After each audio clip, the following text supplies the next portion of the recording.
fitness programs fail when they try to teach somebody that the time in the gym is what's going to solve your movement problem, because it won't. And I tell people that. I'm like, look, you got two movement pillars in your life. You got your training and then your daily activity. We could skip the training and just focus on daily activity, and that would have a profound impact on your health and your weight management and how you look over time. So that's one reason. Hi, I'm Lauren Parsons. And I'm Andy Jackson, and this is the ALWELLCO podcast. Dive deep with us as leading experts share their unique perspectives on topics such as recovery, sleep, movement, and the latest innovations in the space. Well, welcome to the ALWELLCO podcast, Marcus. And before we dive into your journey, let's kind of set the stage. Can you just let us know how we first connected, what drew you to the ALWELLCO community? Yeah, I mean, it goes back to, it had to have been 4 or 5 years ago. I think we connected over footwear, and I got interested in Vivo barefoot footwear, and you were a main contact, and you were very persistent in DMing. I mean, you were like engaging me a lot over Instagram DMs, and so damn Scottish for you. The damn Scottish are persistent. I love it. I mean, some of my best relationships in business have come from very persistent cold outreaches from people. Matter of fact, my business partner now, who I've been working with for close to 8 years, cold call, cold outreach, cold email, cold DM. Awesome. And now we've had like almost a decade-long relationship in a solid business. So that's awesome. Anyway, who is that, Marcus? Her name is Satya Khan. So she kind of presented as a like a digital marketing expert who could launch a digital product with me. So we built my first online training program together back in 2017. Yeah. And she's been with me ever since. Well, let's kind of set the scene about you then. So let's get into, some things about your personal journey, your career path. So I read that you quit med school because you were finding your purpose. I'm stealing bits from your website here. Yeah. At age of 21, you began what you called your spiritual awakening. I'm very intrigued by that. So before we unpack that, can you just tell our audience a little bit about what you did before you quit med school, before the spiritual awakening, before you were 21? Yeah, well, leading up to that point in my life, I was on just sort of I feel like the best way I can describe it to people and is I was just sort of following a path that somebody else sort of said I was going to be good at. And so, I don't know. I mean, now as like a 40-year-old who's been unpacking a lot of his, childhood emotional traumas and things that he has like carried with him for years, I think it's more clear to me that somewhere early on, I stopped trusting myself and I started listening to other people to tell me, hey, this is what you should do. This is what would be good for you.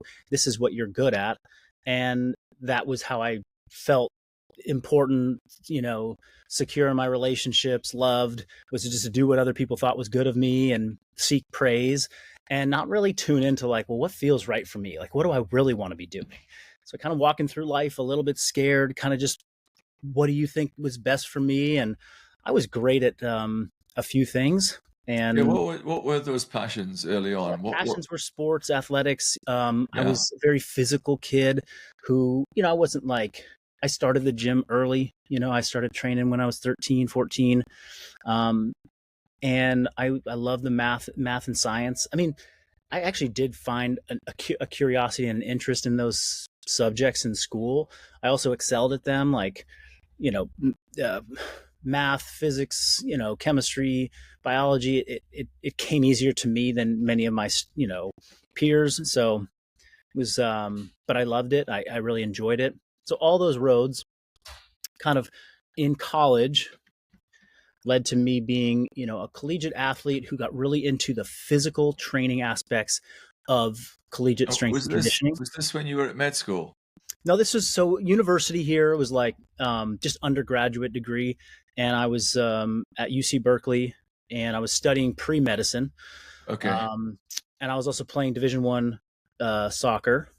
And I got into the strength and conditioning, engine of the, Division I programs, which is kind of a cookie cutter. Like, let's just teach these kids how to squat, bench, deadlift, do power cleans. jump, sprint, build some basic strength. And I flourished. I absolutely did. And I loved it so much that I stopped caring about soccer and cared more about strength and How can conditioning. you stop caring about soccer? As you can Yeah, see, I'm sure it just made you I've like, got my it soccer probably shirt just like on was a today. dagger to your heart right there. It's It's fine with me, Marcus.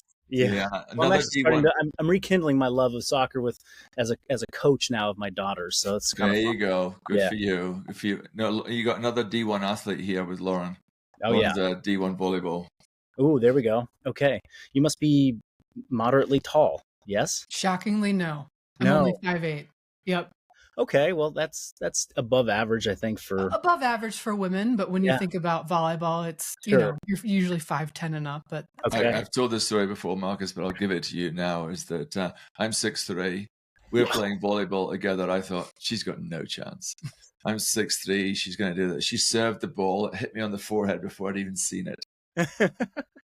Well, we all deserve to be humbled at some point. I was humbled. you got to do what you got to do. Yeah. So Marcus, I read that you have a few keywords that drove that initial change from, not being happy to let me take a step back and realize what maybe I need or I want to fulfill my life. Yeah. Could you share those words with us and maybe explain how this led you to make your ultimate change to where you are today? Yeah. Well, I think the sequence of events there was a little bit different in that I kind of followed that train of just following what this story that was written for me rather than the one I wanted to write for myself. And when I got to this rock bottom place in medical school, so I mean, I graduated university, I went to graduate school. There was this 2-year gap between medical school and undergrad. And in that window of time was where I talk about this like spiritual awakening, where I just remove myself from the label of student athlete and, good grades, good athlete, went and traveled the world and just had stripped of labels, got to experience who I was amongst my peers and people of all different types and really fell in love with that person. And then went back to medical school 2 years later. And I found myself just almost immediately just like pulled back into this someone else's story of me. And I just hated it. I hated it so much. And it really drove me into this like deep, dark depression to the point where I was just really at my end. I didn't make a conscious choice. It was almost like I have no other option. I have to leave this place because I just feel so empty and purposeless. And so it was really out of desperation that I said, I need to drop out of medical school. And I had some support. I had people that thought I was crazy. Ultimately, I just really wanted to get into the health and fitness community in a different way. And I had a 1-year leave of absence from medical school to go figure it out. I didn't ever want to go back, but I had like a safety net of like, hey, we'll give you a year. You can come right back. You don't have to go through the application process, the whole deal again. You just pick up your standing as a second-year medical student in good standing, very good standing. So I was very committed to just following what my heart was telling me I wanted to do, which was I wanted to get into the gym and I wanted to start training people. I wanted to start making a difference inside of the walls of, at the time, a CrossFit gym. I was 2009 was the year. CrossFit was about to explode into a international juggernaut. And it was the easiest way as an up and coming fitness trainer to get exposure to thousands of people and to get reps in. And I was also fascinated by the methodology and deeply curious to go and see what I could do as an athlete, because I had a long history of being an athlete and I hadn't been humbled. Speaking of being humbled, I hadn't been humbled by a fitness regimen like CrossFit in quite some time. And so all paths led me into the CrossFit facility. And it was really at the end of that year where I found my footing. I saw a future for myself, and I sent in my letter of like resignation to the university saying I'm not going to be returning. That a member, came to me at the time, and she was like early days digital marketing kind of person. And she was like, hey, she really saw something in me. She's like, you're so inspiring. Like she made me feel like I mattered a lot. And she's like, you should really think about putting your values and your like into like some core words, like what really defines you. And at the time it was like, I remember writing it all out. I did this big word cloud thing, and like honesty, commitment, persistence were 3 words that really landed. And honesty, because I looked back at the life that I had lived up until what I call rock bottom, and I didn't live an honest life with myself. I really didn't ever stop to ask, how am I really doing? What do I want? Am I just chasing something that I think other people value, or am I chasing what fills me up inside? And I saw that in my clients. It was like, why are you here? What are you doing? Are you being honest with yourself? Like, are you doing this for what reason? What's the real reason that you're doing it? And then seeing people say like, yeah, I'm doing it. And I'm like, are you really? Are you being honest with yourself? Are you putting in all the effort that you're capable of putting in? And so honesty really anchored me. And then commitment was like, that was the discipline and the commitment that I learned through all the years of dedicating to, really rigorous academic coursework, really difficult and long periods of time dedicated to a sports or a physical outcome that took years to realize, a decade of strength training to build the foundation of fitness that I had built. I had just started my journey in CrossFit, which ended up being almost a decade long. That was a commitment. And so commitment was just so important to me. And then persistence was sort of this last like anchoring concept, which was, to me, represents what everybody goes through in life. There is no storybook journey that doesn't have huge obstacles and tremendous challenges to overcome. And those people who make it through those obstacles and persist and continue down this path that they set out, that they committed to, because they were honest with themselves of what they wanted, those are the ones that we all talk about, we read about, and we care to hear their stories. So honesty, commitment, persistence became this tagline that was, the tagline of my brand. Now Persist is the name of my online subscription that we train people under functional bodybuilding. Yep. And they've just stayed with me ever since that random member who barely knew me. She'd been at the gym for 2 months, planted this seed that, hey, you know what, you should define what those anchoring values are for you in a few words. And run with it. Yeah. It's interesting. It's our podcast. When we first started, we thought, well, okay, how do we pull it together? And we thought it was a bit cheesy to start with, but it's actually become really, really pertinent to we're all about strength, kindness, and perspective. That's, sharing other people's strength, sharing other people's perspective, not what we think, what other people think about it, and then obviously showing kindness. And it's funny, once you get that and it sticks, it really sticks. Well, I don't think it's cheesy anymore.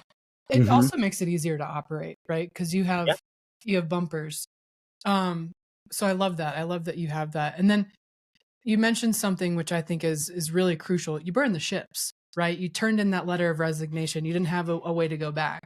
And so for others out there that might be listening to this episode and thinking, oh my gosh, I just would love to get out of what I'm doing, so on and so forth. What advice would you give? I mean, I know that's key, right? You have to commit and burn the ships, but what would you tell them?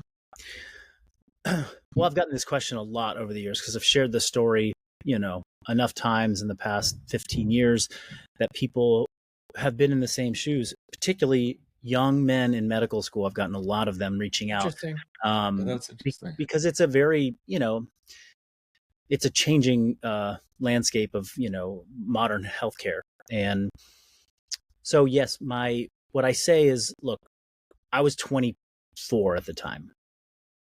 I'm 40 now with 2 kids and a business, and, I've got a lot more responsibilities and challenges to overcome. There's no point in life, I think, that you're truly stuck, but I certainly had fewer things then than I do now.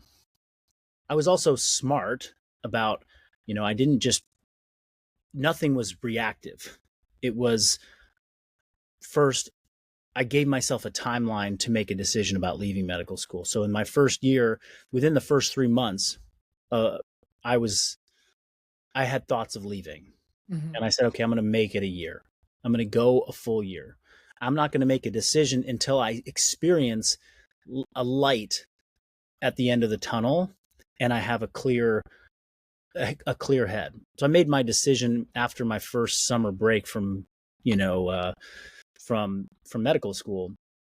I think that's important, is to sort of establish a period of time that you're going to sit with your decision-making process.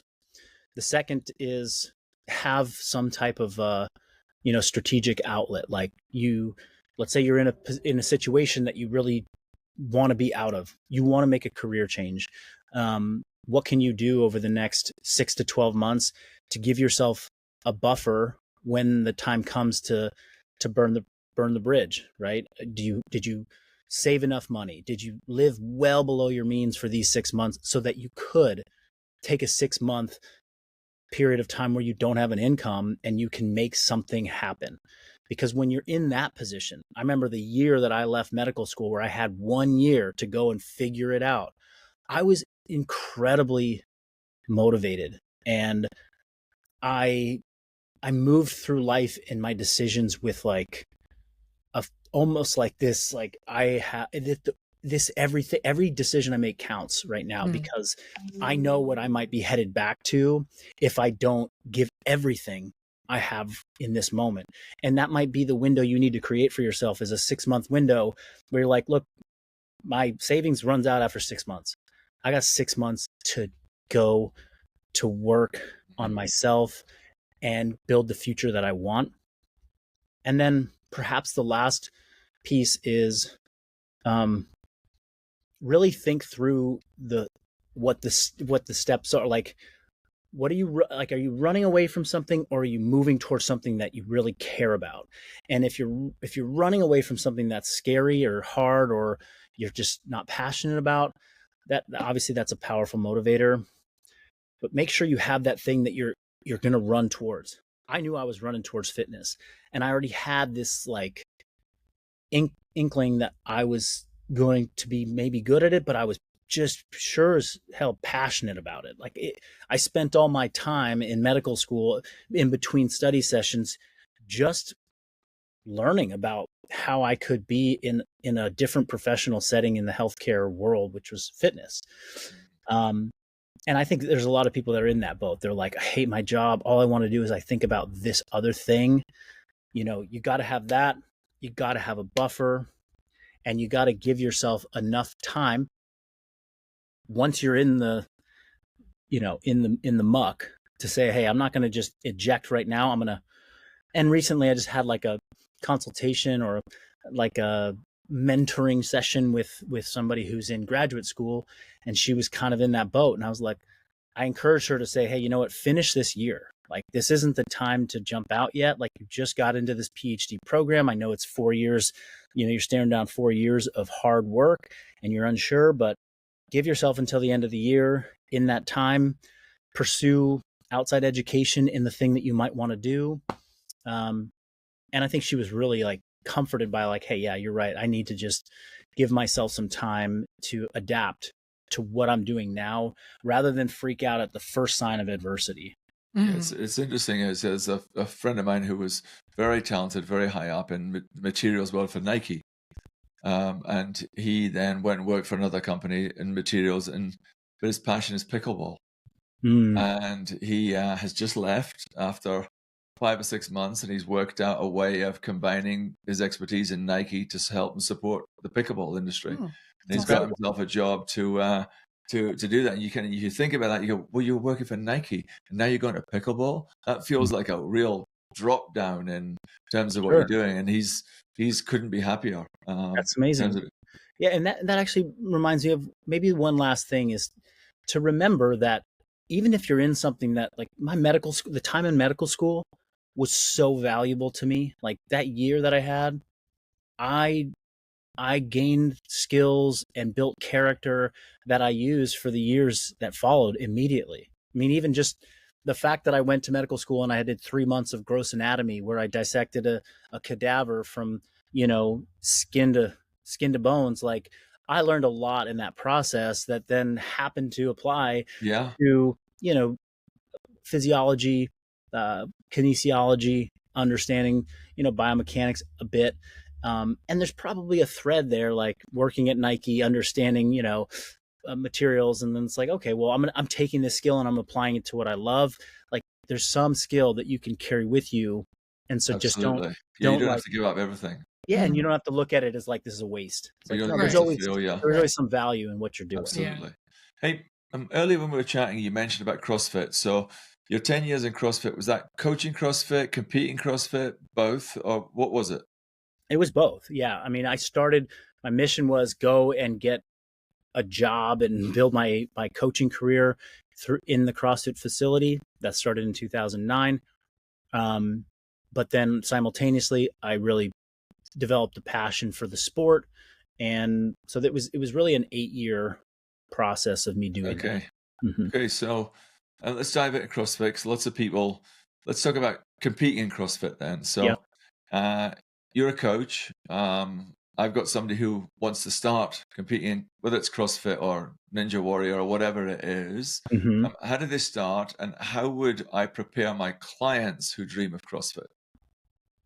Yeah, that's interesting. That's a good question. I mean, nowadays, I don't get the question much. Periodically, I get the question from somebody like, CrossFit as a sport, sadly, is dying, and it is Okay.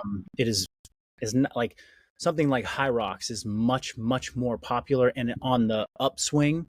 Okay. Will that last forever? Probably not. What is High Rocks, just for our listeners? The people in the CrossFit community say High Rocks is CrossFit Light. CrossFit Light, I see. It's taken a lot of movements that you saw in CrossFit that were more accessible than the Olympic lifts and the advanced gymnastics. And it's paired it with an endurance event. So it's approximately 10K of running with, I think, 8 to 10 different disciplines that you have to perform in between the 1K, intervals of running that range from farmer's carries to pushing a sled to doing burpees, walking lunges, things that. Oh, so it's a fitness Ninja Warrior kind of thing. Yeah, I mean, it's a fitness event. It's a functional fitness race, and people have flocked to it and they love it, and for good reason, because people have been doing marathons and half marathons and 5Ks for decades and decades, and it gives people a social outlet. It gives them a challenge, and a lot of people do it because running is generally a lower barrier of entry than other hard fitness things, and so they took that and they built it into the High Rocks, competition, which is brilliant, and it's serving people all over. So when somebody says, I want to compete in an event or I want to do something, I first start with the question. I'm like, do you want to do this recreationally, or do you want to do it like with the intent to win? Are you trying to win points? Or are you just trying to, go and have a good time? Yeah. Because a good strength and conditioning program that's just like balanced, where you do some aerobic training and you get strong, like any one of my members in my Persist program could just show up at a High Rocks event and succeed, meaning complete it and feel good about themselves, right? Yeah. I would not say that any of them could go out and get a top 10 or even a top 50. For that, you have to get very specific about the sport that you're going to play. And that was one of the issues with CrossFit, was that in the early days, people just didn't understand the sport because it was so new. Well, what does it take to be good at CrossFit? You got to do all of these things. Fast forward 15 years, no, almost 18 years since the very first CrossFit Games. Is it that long? Wow. Yeah, 2007 was the first. Now it's very much a commercialized sport. It's on television, all the things. It's past its peak of viewership and participation, but it's still an established sport. And just like any established sport, volleyball, soccer, football, you start to learn how to optimize for training and competitive outcomes and success. That, people who play, for example, soccer, they don't just tell the athletes to go out and run 5 miles as conditioning. They do agility drills. They do power drills. They have them weight train. They have them do all manner of things that are good for strength and conditioning so that they can be optimal on the football field, the soccer field, whatever the pitch. And the same thing goes for CrossFit now. It's like we know so much more. It's not just like, oh, you just got to go out there and crush your body every single day and do some crazy hard competition workout to succeed. No, you have to engage in the sport properly. So that's always my first question is, do you want to just do this recreationally, or you want to do this competitively? And then if you want to go the competitive route, let's start to understand the demands of your sport and really break it down like in a scientific way. If you want to just go and do the thing for fun, then let's just build you up as a generally fit human who has, who's prepared for that experience. It's really interesting what you said about CrossFit, because one of my best buddies here, him and his two business partners sold their business to Oracle for a lot of money. One of the partners there bought CrossFit. So I'm sure he will not be totally happy to hear that his numbers are coming down and it's not as popular as there, but facts are facts. So I mean, and it's no secret. I mean, people know. No, I'm sure. Yeah, I'm absolutely sure of it. So let's dive a little bit more deeper into what you're talking about there in terms of methodology, etc. So your company is based on functional bodybuilding. That's an interesting term. Brand. Yeah, correct. It's an interesting term though, because it's not a term I've ever heard before. So can you explain what functional bodybuilding is? Sure. And first, let me just give some context. Like, I came out of the CrossFit world, which really, I think, owned the term, was kind of owning the term functional fitness. During the 2010 to 2016, that was functional fitness. You were doing everything. And so as I retired from the sport and I started to evolve my training and my coaching methods, I recognized that like I had this decade almost of experience doing more bodybuilding and traditional strength training prior to CrossFit. And it's no mistake that I was good at CrossFit from day one, because I had put in thousands of reps of building strength and fitness in a more traditional split kind of training environment where it's like you lift weights, and then you go to your cardio and you go to your plyometrics. There's value to all of it. And so I was like, okay, I want to bring some of that back. And it's just like good training principles. So I started doing some bodybuilding in conjunction with my CrossFit type training. And this is after retirement. And I was just showcasing it on social media, which was really my outlet for just personal growth and development. I used Instagram as my diary almost to show what I'm doing. It was my blog. And people saw that. My audience was predominantly CrossFitters, and they were like, whoa, Marcus, like, you were a games athlete. You were one of the fittest on earth. And I see you doing bicep curls. I see you doing landmine presses. I see you doing isolation exercises. Like, that's novel and totally innovative in their eyes. Like, you're doing stuff that we've never seen mixed together with CrossFit. And I was like, yeah, it's feeling amazing. It's really great. It's helping me recover some old injuries.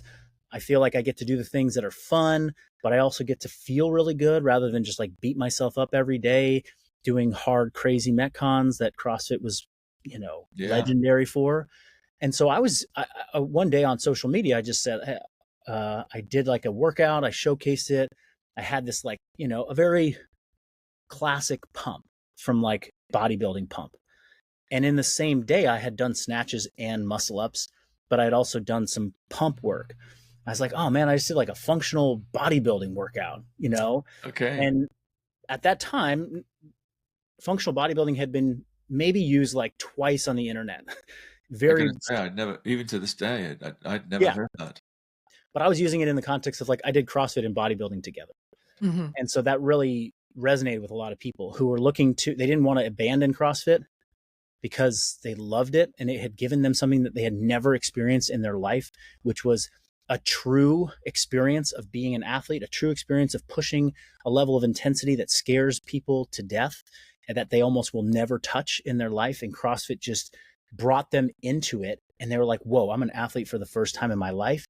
And after 2 to 5 years of doing that, people also start to experience what athletes experience, which is Pain, damn, like my body hurts. pain, Like this is, discomfort. yeah, Yeah. it's like I'm training like somebody who's trying to win championships, but I'm just Mhm. an everyday person.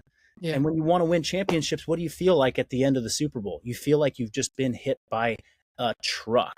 And it's like nobody wants to feel like they just got hit by a truck if they're just going to pick up their kids, on a Yeah. Tuesday.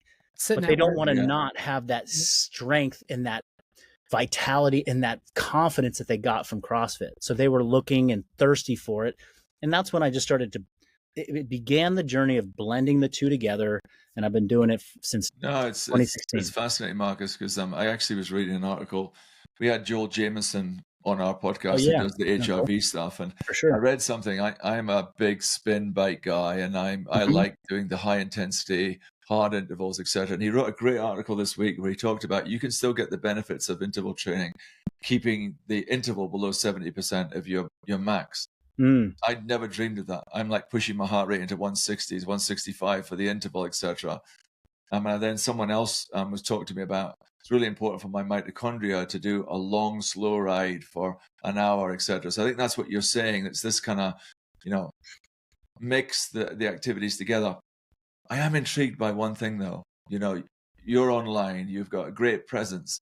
Doesn't the word bodybuilding put people off working with you? I mean, to the contrary. Nowadays, I would say in the last 3 to 4 years, there's been like a bodybuilding renaissance. Like it's just, gone are like the icons of the 90s and the 80s that were the face of bodybuilding. And now you have a whole new crop of young social media influential athletes who are practicing bodybuilding and displaying it in a way that I think is really attractive to a lot of people. It's Yeah. showing Yeah. it's showing physiques and body compositions. It's showing how we can, achieve strength, how we can be strong, how specifically for women that they're seeing female Mhm. bodybuilders, Yeah. not in like the That's stage presence, but like people who Yeah. approach the gym with like a goal of, I want to get strong and build some muscle. Mhm. It's really gotten people to rethink like, oh, how can I do that?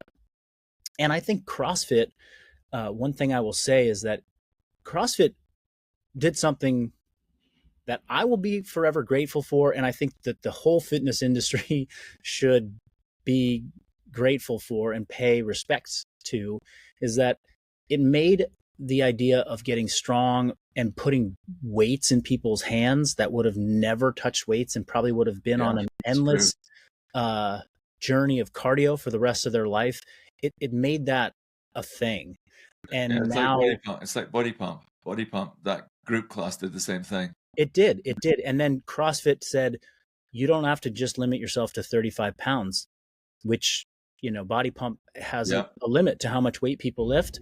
It showed people getting strong. Unfortunately, it also showed people getting injured, and it exposed people to the risks of doing that when you don't do it in a thoughtful, constructive, Yeah. and progressive way. So here we are, trying to. And then one last thing I'll say is that I try to talk about bodybuilding from the sense of like, we are building our bodies to look a particular way as much as we are in the gym to feel strong and athletic and be fit. Yeah. And there was a massive amount of people who felt fit, really fit. And they looked at themselves in the mirror and they were like, ugh, I don't even like what I see. Like, I don't even look like I work out. I can deadlift more than anybody in the gym, and I Mhm. can do more pull-ups than anybody in the gym, but I don't even look like I Yeah. work out. Something's Did you missing. see the article yesterday that was about why do so many NFL athletes have a dad bod? That was the whole thing, and they literally showed Patrick Mahomes. Yeah. And they were just saying is that it's quite fascinating. Yeah. Yeah. So Marcus, I want to get into your programs a little bit more. Please. Yeah. You have an Awaken training series and you have the Persist training program, which we've talked about a Yes. little bit already. Would you mind explaining what those are, the differences, Sure. maybe who should get into which one? Yeah.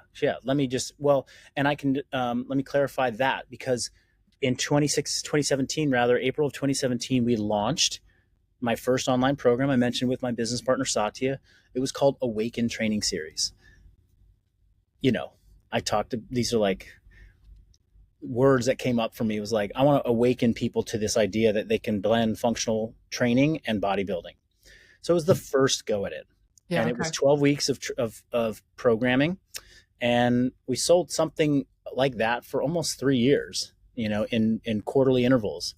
During COVID, when gyms shut down, Awaken Training Series was no longer relevant because people were not capable of going to gyms and using this wide array of equipment that we had programmed into the workout. So we pivoted to putting out a lot of free content that was minimalist in nature. Hey, just basic body weight stuff, dumbbells if you've got them. We showed people how to train at their homes, and we did it for we released an 8-week program, and it was free. It was like, hey, this is free. Jump on, and we I think at the time, I believe is when we rebranded as Persist. We're like, it's called Persist. Yeah. We're going to persist through this whole COVID thing. Okay. And it was a minimalist program, but it was all the same, the functional bodybuilding method principles, what Awaken Training Series was built on. Now we were just showing people how they could do it with minimal equipment. And then when gyms started to reopen that fall or late summer, we introduced Persist full equipment, or like the full gym option for people who had access. And then from there, Persist became our core business. Awaken Training Series had run its course. We made it available to the diehards that still wanted to have access to it, but we stopped marketing it. We stopped selling it. We stopped doing launches of it. And now it was like, welcome to Persist. This is the future of functional bodybuilding. And since 2020, when we launched it, we have expanded that subscription or that offer to include, multiple different training training tracks or training options.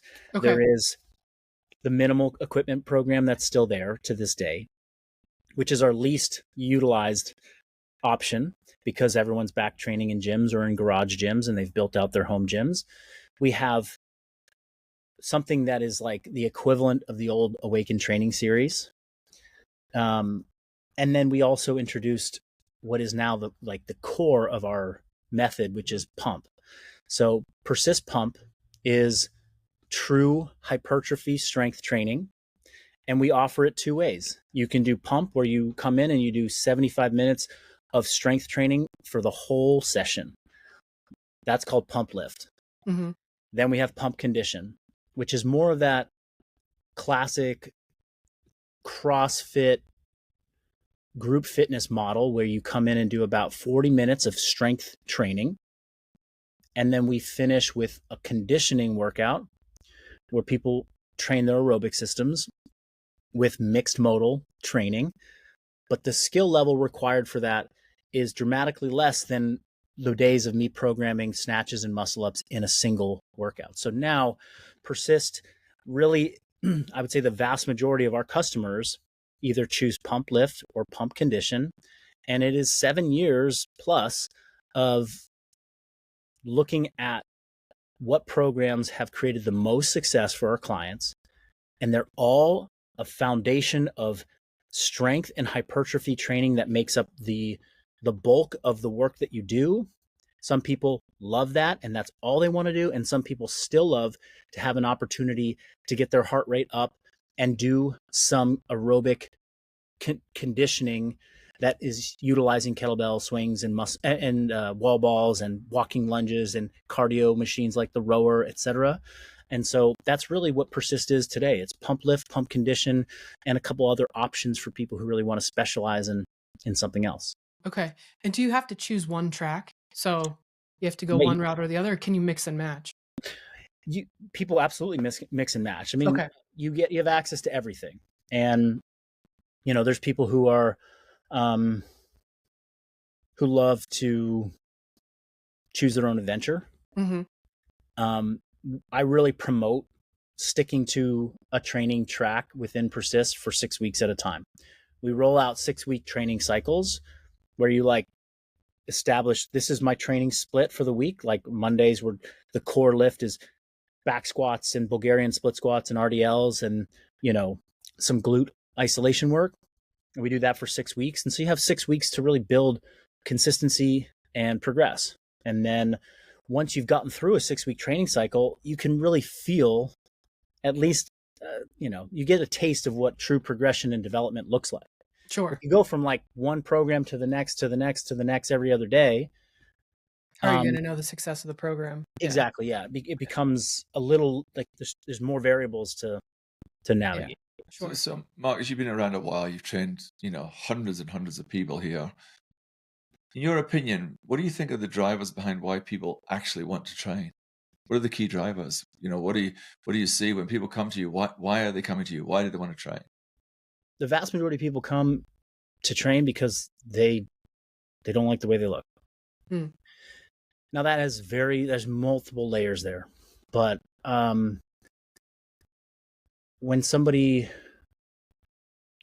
and I think if I go even a layer deeper than that, there's a misalignment in people's lives of energy intake versus energy output. Like we live in a society that is consumption driven and also highly sedentary and does not promote physical activity. So left to our own devices and our biology and our psychology and the drivers that drive the human, species, most people will err over time on over consuming calories and food and not moving enough. And they're looking for a way to resolve that conflict. And they've been told for years that it's just, I got to exercise. So they're like, what do I do? And I got to eat less. How do I do that?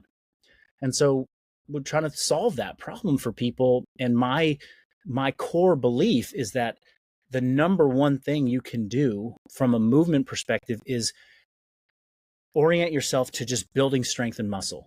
If you orient yourself to building strength and muscle, that is the most profound impact you can have on your long-term metabolic health. And then from a nutrition standpoint, the number one thing you want to be focused on is raising your protein intake. And then secondary to that, looking for sustainable ways to manage your calorie intake. And so if we just get people doing those things, those two main things, it solves, and they have to do it long enough to solve this energy imbalance that they have. So I get that. And lots of people have drivers. They want to look better. They know they should exercise more. They know they should look at their calories, etc. But if people have so many of these drivers, why do so many workout programs fail? I mean, just think over the years since you and I have been in the industry. I've been a little bit longer than you. And, I go back to jumping around, doing aerobics, step aerobics, a whole bunch of other stuff back there. Jane Fonda, Richard Simmons, and then into the bodybuilding world, etc. And a ton of those don't exist anymore. I would argue that you look at people who it's like if you look at people in their 60s or 70s that have good shape and they've stayed fit for a long time, there's two things that group tends to have in common. One, they're highly active in their life, regardless of whether they exercise or not. They just move a lot. So fitness programs fail when they try to teach somebody that the time in the gym is what's going to solve your movement problem, because it won't. And I tell people that. I'm like, look, you got two movement pillars in your life. You got your training and then your daily activity. We could skip the training and just focus on daily activity, and that would have a profound impact on your health and your weight management and how you look over time. Yeah. So that's one reason. The second reason is that a lot of what you just explained, those methods were heavily based in cardiovascular fitness and had a massive void of strength, of true strength training and muscle development. Well, this Even is going to Body be my Pump. next question. This is Yeah, going to be Body my Pump next question. is not a muscle development program. Right. Uh, F45, not a true muscle development program. Orange Theory, not a true muscle development program. You see people in their 60s and 70s who are still kicking ass. They bodybuild. They might not have ever stepped on a stage or done any of that, but they get into the gym and they've probably been doing 3 sets of 10 of a lot of different exercises for decades.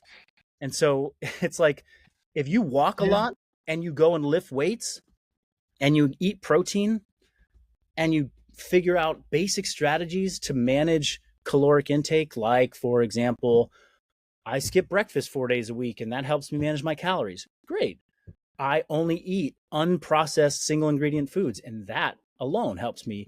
I eat my body weight in protein and that helps curb my hunger so I don't eat extra calories. Like, I don't care what your strategy for calorie management is. If you hit those two things, walk, lift weights, eat your protein, you solve almost everybody's problem. Yeah. And it's Eat hard real to it's food. hard to Yeah. sell that. It's hard to market and Yeah. sell a mass market product and make a ton of money off of go walk, eat protein, and lift something heavy. Yeah. It's And not so that what do easy. you do? You make a program that's like, this is going to solve your problem. And you Mm. go and people crush it for a year and then they're like, didn't really work. What's the Yeah, I next? was going to ask you what you do differently, but you just answered that question. So, in the health and fitness industry, the health and wellness industry, there's so much conflicting advice. You know, one day it's loads of carbs, next day it's a load of protein, next day it's lots of cardio, next day it's strength training, Yeah. next day it's get outside, next day it's put yourself in a sauna or get yourself into cold plunging, etc. What frustrates you about all this conflicting advice? I mean, it doesn't frustrate me anymore because I see it as an opportunity to just like stand out by giving people just honest education. What I just said, it's like you could do any of those things and they only matter if they help you do the 3 things I said. They matter if they help you get strong and build muscle. They matter if they help you increase your activity, not just 1 or 3 or 5 days a week, but every day. And they only help if they get you eating real food that is packed full of protein and nutrients. Yep. And so it's frustrating in that it kind of diverts people's attention from what matters. But I also believe, like, I've got clients who work with me because I do personal coaching as well as the Persist. Our company offers like 1-to-1 personal coaching. And I have people that come in, they're like, yeah, I love my Orange Theory. I want to keep doing it. I'm like, great. But that doesn't take the place of you lifting weights and getting strong. Mhm. They're like, oh, so I got to do that too. I'm like, yes, you do. And they're like, I don't really like, tracking my food or like counting anything. And I'm like, okay, well, prove to me that you're doing it right. And then we don't have to track it. Like, Sure. if you're eating your body weight in grams of protein every day and you're managing your calories and hitting a good target, then fine. You don't have to track it. But I promise you, you're not. Otherwise, you wouldn't be here talking to me. Yeah. Yeah. I'm glad, and I'm sure you would agree, that strength training, lifting is having a moment again, right? For Oh, so yeah. many good reasons. I'm curious to hear though your thoughts and differences, men versus women, right? So lifting versus cardio. I mean, there's so much research out there on men, of course. Yeah. With women particularly, what are your thoughts, your go-tos on strength, cardio, the split, the importance, and so on and so forth? Yeah, it is. And I have so many female clients, and I just was downstairs training. So my training group that I have here at the gym, we're a private facility. We're not open to the public. We have people that that have entered our little training group. And today, aside from my videographer, my media person, Nate, who's another male, everybody else here was female, and everybody was lifting weights. Love it. And they're Yeah. all in their 40s, and 5 out of 6 of them that were here have children, and a handful of them, if not all of them, are in perimenopause, menopause. And what are they doing? They are lifting weights, eating protein, and making sure that they stay active by walking more steps every day. Particularly for women, especially once they're out of their 20s. it is going to be it should be their lifelong mission to maintain and build as much strength, muscle, and bone density as possible. And the only way to do that is through hard resistance training or impact training. And I don't recommend going like the plyometric impact route, because that is a high level of skill that you need to dedicate time and energy to, which many women do not have. Neither do men, right? Yeah, you need to start somewhere. Yeah. The split is not different. It is coaching females is more about acknowledging that there are a whole different set of challenges and obstacles that stand in the way of doing the thing that actually works, which is lift weights, eat protein, move your body more, and manage a life that is going to involve wildly fluctuating hormones, a different set of stressors and mental load than men carry. Different, not more, not less, just very different. So coaching a female like they're just a man with, different body parts is, while there is truth to like, hey, we got to get everyone to lift weights and do the thing. That's not good professionalism as a fitness coach. Like, you have to acknowledge that this is a very different, organism in a way. Yeah, different machine. That has to do a lot of the same stuff. Yeah. And I would argue that it's almost more important for women to lift weights and build muscle because they're genetically and hormonally, predisposed to not have as much. And without that, it's difficult to combat modern lifestyle. Yeah, for sure. Do you recommend anything to clients that might surprise people? It's okay if it's a no. I mean, sometimes the basics are best, right? Yeah. She's searching for your secret sauce. Yeah. I will.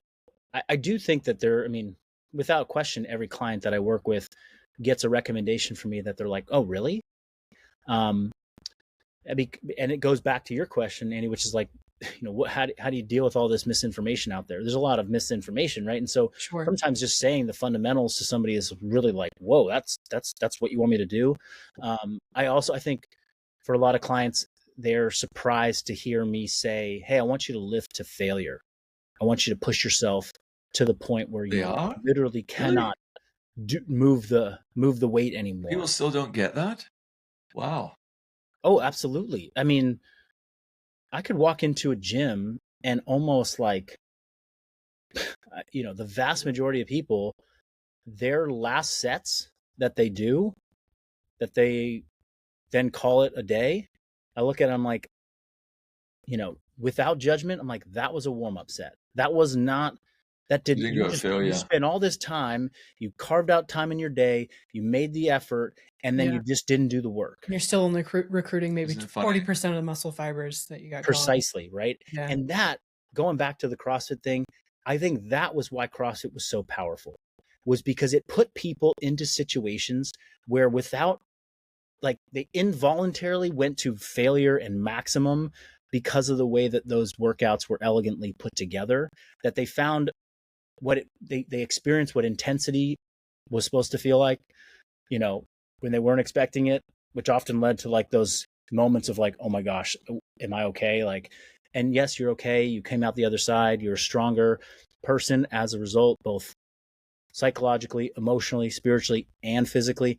And it's like, that's what I want people to experience. And when they come and train with me and I really train them correctly and I push them, they're like, whoa, I didn't know I could do that. I didn't know that was what it meant to strength train. It's right. Interesting. It's very interesting. So we had a nutritionist on the other day. We're chatting about, in terms of weight loss and things, what would you recommend? And they said, encourage your clients to eat more slowly and to stop when you feel 80% full. I was expecting some radical answer, etc. And that just made complete sense. And in the last 3 meals I've had, I've eaten slower and I've stopped when I'm a little bit 80% full. So Yeah. Um, These fundamentals that like have been around for so long. I remember my coach in 2010 was like, "Hey, chew each bite of food 20 times and put your fork down between bites." And I was like, "What?" Like it didn't register to me. Yeah, yeah.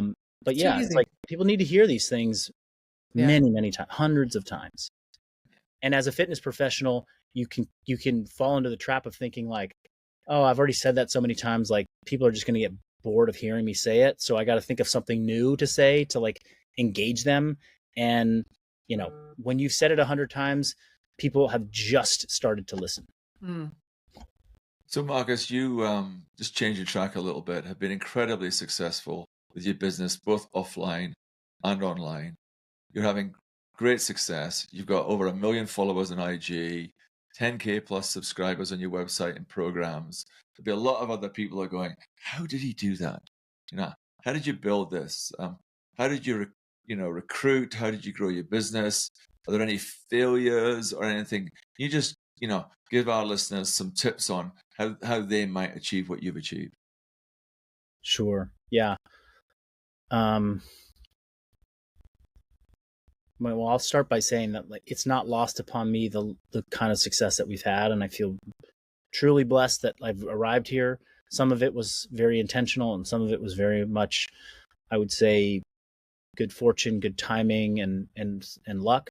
I know that luck is, there's plenty of sayings about like, well, luck is really just discipline, hard work meets opportunity. Like you're there at the right time, which I can see from my history. But one thing that was really important was, you know, getting information or getting guidance from people who have walked the path that you want to walk. Um, the things that I was doing in 2017 to get the business started, like, are so different than what we're doing now as a company. And I didn't need to know what I know now to be successful then, but I did need to see what the next step forward was. And I needed guidance, and I needed to have mentors and seek out lessons from people who had done it before me. Every time that I have connected with somebody who's further along in business, um, and just and put myself around individuals that know more than me, uh, I've taken leaps in my own business. So there will be a time when it's time to work and focus, and then you'll start to feel this lag, like, what I've been doing, what I did before isn't working as good. And that is like the time to say, okay, I need to zoom out. I need to level up my own skill and knowledge, and the people that are around me are not going to teach me that. I got to go find the next person to learn from. So that's something that, yeah, I wish I had known earlier on. I wish I knew that in 2011 when I opened up my first CrossFit gym, and I was like the first time I was a business owner, because it would have saved me a lot of pain, and a lot of like years where I spent not making any forward progress and thinking, man, this is just never going to get better. Um, it's like at some point you've got to look outside yourself, and you have to look at people who are up the ladder, up the Yeah. chain from you. Do you think that's the most common mistake people make when they fail or they're just not doing great with their business? Do you think it's because they're not looking outside themselves? I mean, what do you think it is? Yeah, because it's so hard to run a business. Yeah. It's so hard to be in the day to day. It's the hardest thing ever. And if you're not running a successful business, it's just like the medical school thing. It's like you're in it. Like, how do you give yourself the buffer to step outside and actually go and learn a new lesson, or try a new skill, or try a new business venture? Yeah. It's Seek out a almost, mentor, right? Yeah. yeah. And those are scary investments to make. It's like, I got to go hire a business mentor for, oh my gosh, I'm signing a check for the most I've ever spent on education. And is this thing going to return anything of value to me? It's scary. Mm-hmm. And so a lot of people just don't take that. And they're just like, I'm just going to keep grinding away. I'm going to grind. And they don't move forward. They might move backwards a little bit, but most often they just kind of stay stuck. Yeah, they don't take that risk. And then being stuck for years and years, that breeds resentment, that breeds burnout. And then you're like, I don't want to do this anymore.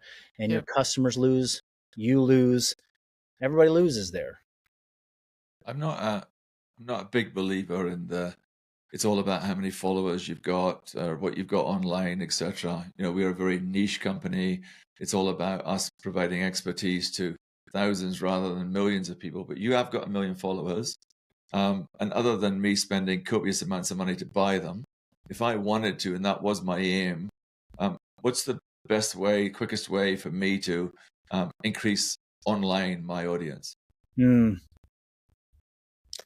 wish I had the answer to that. I mean, you know, we've gone through periods of like rapid growth, and we've gone through years of just no growth. So it's not like one straight shot. I think you said brand value, just like if you can have 1,000 people that you provide a tremendous amount of value to, and they all want to buy from you, that's better than 10,000 people where only, you know, 2% of them even care. Yeah, they're just dabbling. Exactly. So, you know, the quality and of the content, the connection that you have to the audience, that matters the most. And at this point, like an account with 200,000 followers, that's getting, you know, hundreds of thousands of views on every single video, I'll take that person's profile over mine right now, because our views are down, our engagement is down, and it's like, okay, we have to rethink how we're connecting with our audience. The audience, it's the same people, but the way they consume content and what they need changes over time, and so you have to adapt to that. But isn't it interesting, Marcus? You just gave a big clue there, though, is that one, you've got the humility to explain and say that to yourself. Now you're saying it publicly, but to yourself, and then you take an action. So many people think, I've got this number of followers, so you should pay me this. You should pay me this when I do that. And we've had people who've got, you know, 500,000 followers. We've done some work with them, and their engagement levels are nothing. Yeah, they've just not got it. So yeah, I mean, at this point, I don't take on new brand deals anymore, because I recognize that game of trying to, you know, like leverage my views and my audience and my engagement for, and to try and do it in a way that supports another brand, is too difficult when my core business is, I need to connect authentically with my viewers, my audience. I need them to trust me, and I need to provide a tremendous amount of value to them so that they ultimately will become members of Persist or clients of our coaching business. And so that's just, you know, you just understand what you're selling really, really well. Exactly. Right? I've learned that through like good and really bad partnerships where I was like, look, I own it. I'm like, look, I had a partnership that this year we were maybe 6 months into a 12-month contract, and just like the ROI for them wasn't there with our account and our partnership. You know, and I ultimately told them, I was like, you know, he came to me, it was like a real heart to heart, and I ultimately was like, cancel the contract. Like, you don't owe me anything. Like, we tried something, we did the best that we could. I want you guys to succeed. Like, yeah, I could be like, no, you owe me X number of dollars for the next 6 months. We're not getting out of this. But I'm like, look, it feels better to just say, hey, go in and reinvest that money elsewhere. Find, you know, some micro influencers that can really help move the needle on your business. And we'll reinvest the time and energy that we've been spending on this partnership into doing something that helps move our business forward. Like, so yeah, it's that authenticity that you're talking about. You know, it's one of the things actually with us in the network is that we've got 9,000 supplement brands that want to come to us, and after a while you kind of feel like you're opening a coat and you're selling them a new watch. It's you know, how many supplements can you actually say are good for your body? I mean, I already take 12 tablets every morning. You know, it's that authenticity about what you're. Now, we're a community where we're designed to share different things. We're not necessarily, it's not our perspective around that, but yeah, it's difficult. Marcus, this has been really, really fantastic, fascinating. Thank you for sharing your story, sharing all of your strength and your perspective around things. As we finish the podcast, one of our core values of the podcast is always to show kindness. Is there somebody who mentored you, somebody who embodies these values for you, somebody who's deeply influenced and inspired your journey you'd like to give a shout out to? Probably more than I could even mention on here. I will say that I want to just, and I've already mentioned her name a couple times on the podcast, but I just want to show my deep appreciation for my business partner and this person who has stood by me for the last 8 years, Satya. I've talked to so many fitness coaches, influencers, people that are trying to build their own brand. And the common theme that I hear from them is, gosh, like I just need a Satya. Like, where do I find somebody like that? You mean you need a Lauren? Exactly. I know that feeling. Finding that person who like Yeah. holds your brand as if it's their own. It's like they protect it fiercely.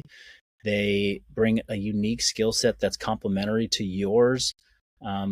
Most fitness professionals do not know how to operate and do not know how to market very well.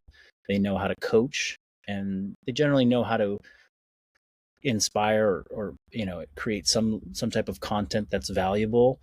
But beyond that, it's like, well, now you got to go monetize that, and you need operators and you need people that know how to speak the language of marketing and really share your message in a way that people will hear it. So, I'm deeply appreciative and grateful for her. And she's forced me to grow a lot, and we continue to do this, this thing, which is wild. It's like, I was a medical student at 23 years old who thought that life was over, and it was the beginning of a fitness journey and a career. And 17 years later, I get to come to the gym, my office, and I get to explore fitness, which I've been doing ever since I was 14 years old. Like, deep curiosity. Like, I train today with a level of curiosity and commitment that I've had for 2 decades. And I get to do that. And with the help of a good team around me, I get to turn that into, a career and a way to support my family and myself. And it's truly a blessing. And I do point to her as somebody who really like encouraged me down a new path that I don't know if I would have taken, at least I wouldn't have taken it when I did. Just quickly before you sign off, don't forget to visit network.allwellco.com and join our professional network. You'll get to enjoy exclusive benefits from brands we love and have access to a community where learning and professional development are always at the forefront of everything we do.